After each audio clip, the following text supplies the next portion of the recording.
Assalamualaikum warahmatullahi wabarakatuh. Perkenalkan, nama saya Muhammad Sofyan Sauri dengan NIM C01233910 dari kelas Manajemen F angkatan 23. Di sini saya akan membuat tugas video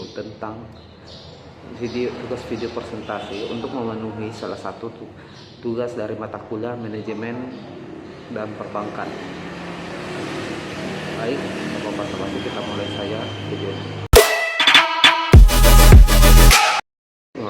Kebijakan moneter merupakan kebijakan bank sentral atau otoritas moneter dengan bentuk pengendalian besaran moneter dan atau suku bunga untuk mencapai perkembangan kegiatan perekonomian yang diinginkan. Sedangkan perbankan adalah suatu lembaga atau institusi yang menyediakan berbagai layanan keuangan kepada masyarakat seperti menerima simpanan, memberikan pinjaman, serta menyediakan jasa keuangan lainnya. Konsep moneter dapat diterangkan, yaitu tujuan utama kebijakan moneter yang dilaksanakan oleh Bank Indonesia adalah untuk mencapai stabilitas nilai rupiah, memelihara stabilitas sistem pembayaran, serta turut menjaga stabilitas sistem keuangan guna mendukung pertumbuhan ekonomi yang berkelanjutan. Konsep tingkat bunga sebagai harga uang. Tingkat bunga adalah harga yang dibayarkan untuk penggunaan uang di dalam jangka waktu tertentu.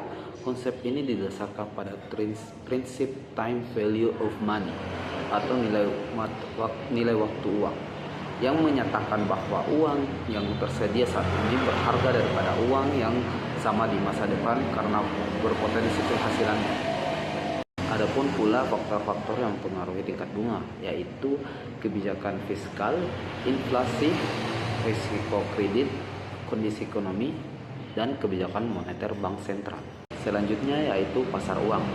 Menurut Lutfi pada tahun 2018, pasar uang dalam bahasa Inggris yang disebut dengan money market, yang memiliki arti pertemuan antara permintaan dan penawaran dalam jangka waktu yang pendek. Pasar uang adalah sebuah tempat yang menyediakan pinjaman-pinjaman dalam jangka waktu yang pendek ataupun kurang dari 1 tahun. Selanjutnya, bank sebagai perantara keuangan, yang dimana bank menghubungkan kedua belah pihak antara pihak yang kelebihan dana dengan pihak yang kekurangan dana. Menurut Denda Wijaya pada tahun 2019, fungsi utama bank sebagai perantara keuangan adalah pertama, transformasi risiko, yang kedua transformasi jangka waktu, dan yang ketiga penyedia likuiditas, dan yang keempat reduksi biaya transaksi. Definisi penawaran uang. Penawaran uang atau money supply adalah jumlah uang yang beredar. Mata uang dalam peredaran adalah mata uang yang telah dikeluarkan oleh bank sentral. Uang beredar menurut pengertian yang luas dinamakan juga likuiditas atau M2, sedangkan pengertian yang sempit dari uang beredar disingkat menjadi M1. Penawaran uang tanpa bank. Penawaran uang tanpa bank atau sering disebut sebagai bankless finance atau DeFi Distraction Finance merujuk pada sistem keuangan yang beroperasi di luar struktur perbankan tradisional.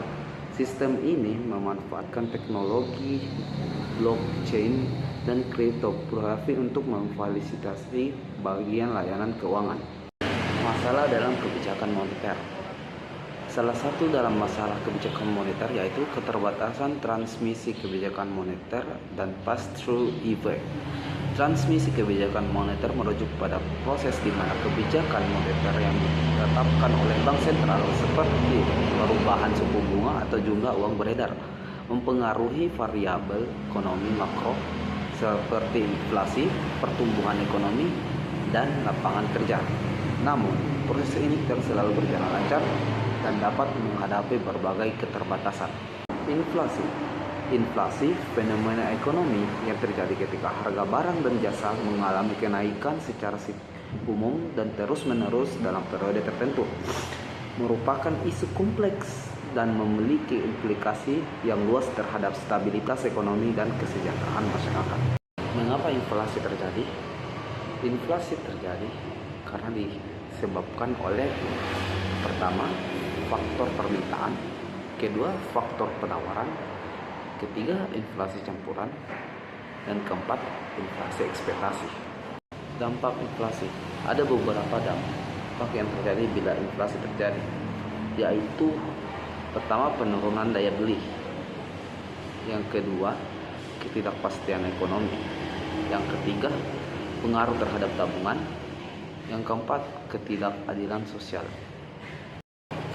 Sistem moneter internasional.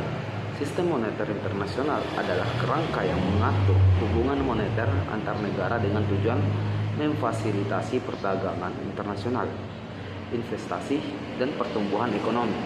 Namun, pelanggaran terhadap standar ini bisa menyebabkan ketidakstabilan ekonomi global.